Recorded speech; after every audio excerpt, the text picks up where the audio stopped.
கர்மயோகம்னா என்ன, ஞான யோகம்னா என்ன? சாமி அடிக்கடி இந்த பேர் கேள்விப்பட்டிருக்கும். கீதை எழுதினார் பெருமாள். கர்மயோகம் ஞான யோகம். என்னது இது கர்மயோகம் ஞான யோகம்னால்? ரொம்பவே சுலபம். கர்மயோகம்னால் 3 வித தியாகங்களோட நமக்கென்று விதிக்கப்பட்டிருக்கிற வர்ண ஆசிரம தர்மங்களை இடைவிடாமல் செய்தல். இதுவே கர்மயோகம்.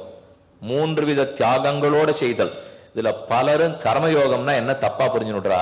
நாம இப்ப வேலை பார்க்கிற இடத்துல ஒழுங்கா வேலை பார்த்துருந்தா கர்மயோகம். அது இல்லவே இல்லை.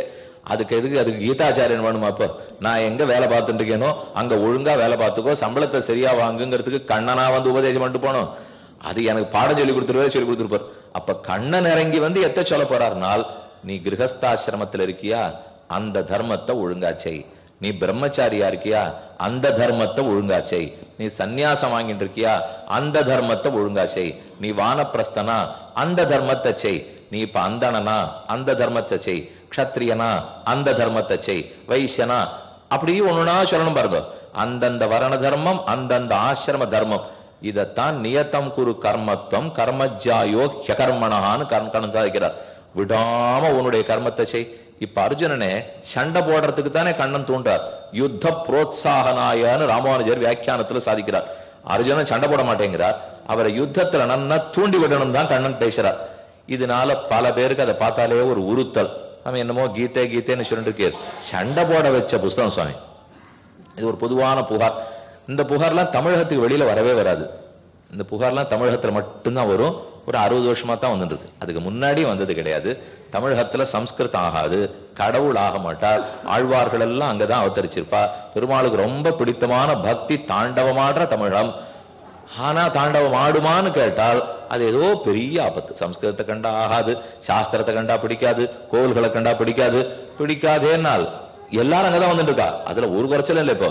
ஆனா வாய் வார்த்தைக்கு பிடிக்காதுன்னு சொல்லிக்கணும். இல்ல வாய் வார்த்தைக்கு நாங்க பூஜையே பண்றதில்லை, எதுவும் பண்றதில்லைன்னுட்டால் இது அன்னைக்கே எழுதி வச்சா. வெளியில ஒருத்தம் பகவானே கிடையாதுன்னு சொல்லிட்டு இருப்பான். ஆனா உள்ள கொஞ்சம் போய் திரைய விலக்கிட்டு பாத்தியானா அவன் வீட்டுல இருக்கான்னு வியாதி போறதுக்கு 48 நாள் ஒரு மண்டலம் சாஸ்திரநாம பாராயணம் பண்ணிட்டு இருப்பாள்னு எழுதியிருக்காரு. வெளியில மேடையில எத்தையோ பேசிட்டு இருப்பான். உள்ள போய் திரைய விளக்காத வரைக்கும் க்ஷேமம். திரைய எடுத்துட்டு உள்ள போய் பார்த்து எங்கேயோ காது கேட்கறாப்புல இருக்கே. விஸ்வம் விஷ்ணு விழக்காரா பூதபவ்ய பகவத் பிரபு 48 நாள் ஒரு மண்டலம் பாராயணம் வச்சிருக்காளாம். எதுக்கு சுவாமி சாஸ்திரநாம பாராயணம்? அவருக்கு பெருமாளை பிடிக்காது என்னார்? அவரைத்தான் பிடிக்காது, திருநாமத்தை பிடிக்காதுன்னு நான் சொன்னேன். அவ்வளவுதான். இந்த அளவுல தான் இருக்குன்னு வச்சுங்க. இப்போ வெளிப்பேச்சுக்கு மேடைக்கு வேணா இது பொருந்துமே தவிர யாரும் உள்ளே உலகத்துல 2 வர்க்கம் தான் உண்டு. 2 ஜாதி தான். இவர் என்ன ஜாதி இப்ப சொல்ல போறாருன்னு கவலைப்படுறீங்களோ? 2 ஜாதி. ஒன்னு இன்னைக்கு பக்தங்கிற ஜாதி, இன்னொன்னு நாளைக்கு பக்தன் ஆ போறாருங்கிற ஜாதி. 2 பேர் மட்டும்தான் உண்டு. இன்னைக்கு பக்தனா இருக்கணும், இல்ல நாளைக்கு அவன் பக்தனா ஆயிடணும். இதுக்குள்ளதான் லோகம் சுத்தி வர முடியுமே தவிர பக்தனே ஆகாத ஜாத்தின்னு ஒண்ணு கிடையவே கிடையாது. என்னைக்கா இருந்தாலும் படைத்தவன் பகவான். அவன் சொல்படி நம்ம கேட்க போறோம். என்ன சில குழந்தைகள்லாம் 10 வயசு கேட்கும், சிலது 20 கேட்கும், சிலது 40 கேட்கும். இவ்வளவுதான வித்தியாசம். கேட்டுதானே ஆகணும் என்னைக்கா இருந்தாலும். இதுக்காக சொல்ல வந்தேன். அப்படி கண்ணன் கீதையில சொல்லும் போதே கர்மயோகம் ஞான யோகம், இதனால் ஆத்ம சாட்சா்காரம் பெற போறோம். கர்மயோகம்ங்கிறது எது? நமக்குன்னு விதிக்கப்பட்ட வரண தர்மம் ஆசிரம தர்மத்தை அந்தணனா பிறந்தா கண்டிப்பா வேதாத்தியனம் பண்ணணும். கொஞ்சமான பண்ணணும். முழுக்க அதீத சாங்க சசரஸ்கனாக அத்தியனம் பண்ணாட்டா கூட ஓரளவாவதுக்கு வேதாத்தியனம் பண்ணிருக்கணும். க்ஷத்ரியனா இருந்தா எங்கேயோ காக்கிறதுக்கு கொஞ்சமான வேலை பார்க்கணும். வைசியனா இருந்தா வியாபாரம் பார்க்கணும். இது ஒண்ணு கீதையிலே சொல்லப்பட்டிருக்கு. அப்ப அதுதான் கர்மயோகம். இல்ல சாமி நாங்க ஏதோ வேற வேலையில இருக்கமேனால் அது வேற. அது வயிற்றுப்பாட்டு வேலை போயிட்டு போறது. நாம பிறந்தது என்னவோ அதற்குரியதை கொஞ்சமானு பார்க்க வேண்டாமா? எங்கேயோ வேலை பார்க்கிறோம் சாமி, பிறப்பால பிராமணன் தான், ஆனா வேற எங்கேயோ வேலையில இருக்கமே இருங்கோ. அது என்னைக்கு புத்தி வந்து மாறுறதோ அன்னைக்கு மாத்திப்போம். அது வரைக்கும் அத்தியனம் பண்றத ஆர்வாண்டாம்னா ஏதோ ஒரு 100 பஞ்சாதி தெரிஞ்சு கூடாதா, 50 பஞ்சாதி செஞ்சு கூடாதா, வேலை பார்க்கறவா அதெல்லாம் தெரிஞ்சு கூடாதுன்னு ஆறானு தடுத்தாளா? அப்ப ஒண்ணும் இல்லையே. அதுவும் நமக்கு நிறைய பொழுது வேற இருக்கு. பலரும் சொல்றது பாரத தேசத்துல இருந்தா இதுக்கெல்லாம் பொழுதே கிடைக்கிறது இல்ல சுவாமி. வெளிநாட்டுல இருந்தா தான் இதுக்கெல்லாம் நிறைய பொழுது கிடைக்கிறது.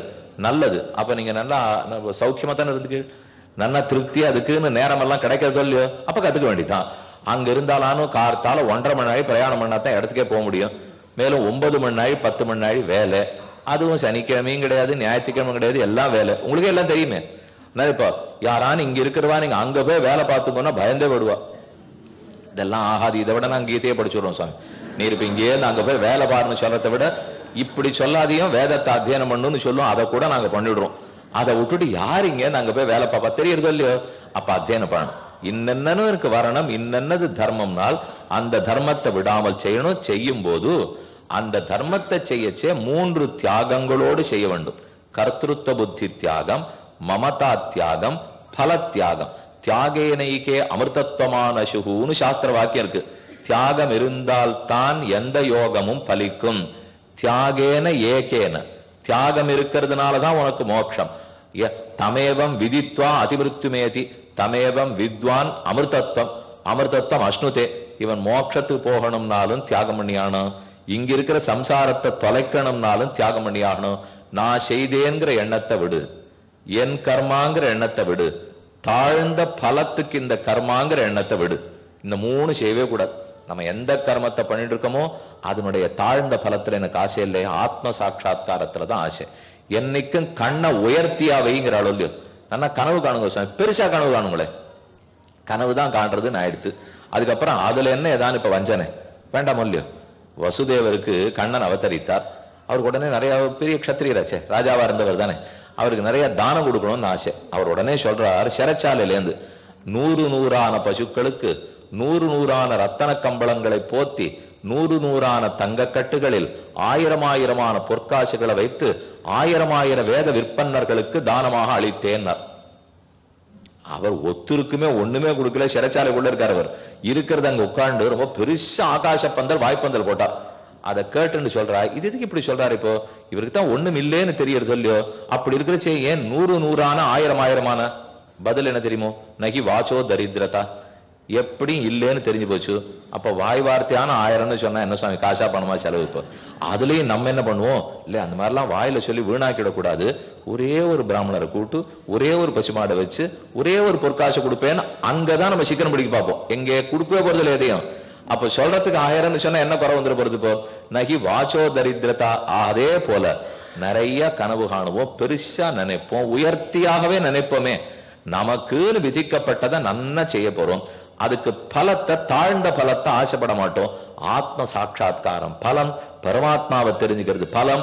உயர்ந்தத்துல கண்ணை வைப்போமே, அதைத்தான் கண்ணன் திரிவித பரித்தியாகத்தோட செய்.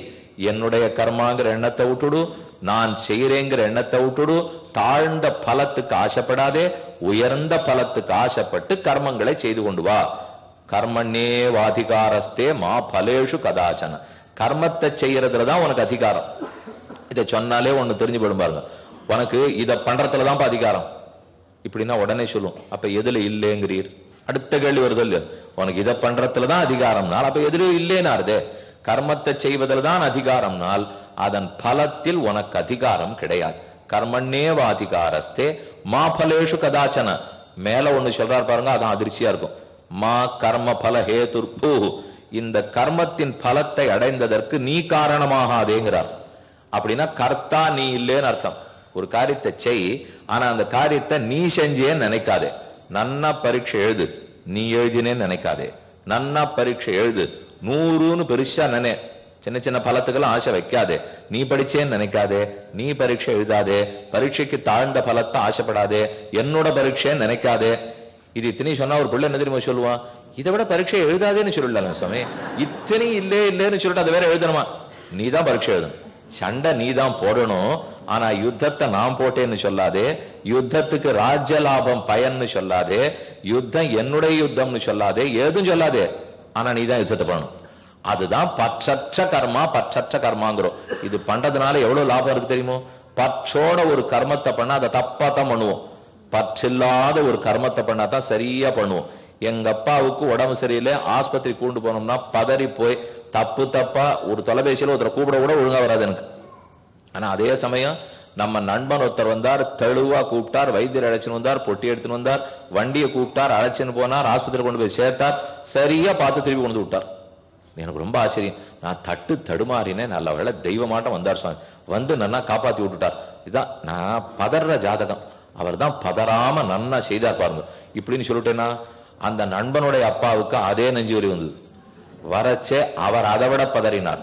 அன்னைக்கு நான் பதட்டமே இல்லாத ஒழுங்கா வண்டியை கொண்டு போனேன், அழைச்சுன்னு வந்தேன், கொண்டு விட்டேன். 2 பேரும் அப்புறம் ஒரு நாள் உட்கார்ந்து பேசிட்டு இருக்கிறச்சே, அது என்ன இன்னைக்கு நான் பதறினேன், அன்னைக்கு நீ பதறின, 2 பேருக்கும் பதட்டம் இல்லாமலும் நடந்துட்டு இருக்கோம். ஆனா ஏன் இப்போ எங்கப்பா வரைச்சே நான் பதறினேன், உங்கப்பா வரைச்சே நீ பதறினேன்னா, அப்பவன் சொன்னான் அது எங்க உங்க தான் ஆபத்துன்னா. அப்படின்னா அப்பா ஆபத்தே இல்லை, இப்போ அது எங்கப்பா பாருங்க, அப்பதான் ஆபத்து வந்துடுது. இப்போ என்னதுன்னு எத்த நினைச்சாலும் பதட்டம் வந்து விடுறது இல்லேன்னு கொஞ்சம் விலக பார்த்தாலே தெளிவு வந்து விடுறது. எதையும் நம்மதுன்னு இழுத்துக்கு இது என்னது எல்லாம் இருக்கணும்னா அது அப்படித்தான் இருக்கும். இருக்கிறது வாழ்க்கையில சிலதெல்லாம் இப்படித்தான் இருக்க போறது. விட்டுட்டு போனாதான் மேல நம்ம முன்னேற முடியும். எல்லா பலுவையும் நம்மையே தூக்கிட்டு போகணும்னு நினைச்சுன்னா நம்மளே நகர முடியாது போடும். ஆகாச விமானத்துல போறச்சே தான் ஆபத்துன்னு சொன்னா உடனே என்ன சொல்லி கொடுக்குறா, எதையும் எடுத்துக்காதீங்கோ, தடால்னு குதிங்கோ. அப்ப பார்த்து ஒருத்தன் பண்ணா, ஓஹோ நான் இப்ப எடுத்துன்னு போனோம்னு இப்பதான் தேங்குழல் சீடை முறுக்கு எல்லாத்தையும் வச்சிருக்கேனே, அந்த பைய மட்டும் எடுத்துன்னு விடுறேன்னா, எடுத்துக்கோ வரமாட்டேன் அவ்வளவுதான் ஆகும். இப்போ எடுத்துக்கலாம். அத போல நாம என்னென்ன மூட்டை சேர்த்து வச்சிருக்கோமோ தள்ளுறதுக்கும் தயாரா இருக்கணும். எல்லா மூட்டையும் தூக்கிண்டே போகணும்னா பெருமாள் விட போறது இல்லையே. இங்கே இந்த ஊருக்கு போறோம்னா அது நிறைய கொஞ்சம் சமாஜெல்லாம் எடுத்துன்னு போக வேண்டியிருக்கு. நல்லா 30 எடுத்துன்னு போலான்னு சொல்றா. கொஞ்சம் அவள்கிட்ட அனுமதி வாங்கி ஒரு 40 கெடுங்களேன். அதை போல நாம இங்க நிறைய புண்ணியம்லாம் சேர்த்து வச்சுட்டு மோட்சத்துக்கு போற சமயத்துக்கு பகவான் எவ்வளவு வரைக்கும் எடுத்துன்னு வரலாம் என்றால், வரலாமான்னு நான் பாக்குறேன்னு ஒருவர் எவ்வளவு வரைக்கும் எறல வரலான்னு கேட்டால் வர்றதுக்கே அவர் ஒத்துக்கு போறதே இல்லை. அனைத்தையும் திறந்து ஆத்மா மட்டும். அப்ப கர்மமும் போயிடும், வாசனையும் போயிடும், ருச்சியும் போயிடும், எதுவுமே இருக்காது.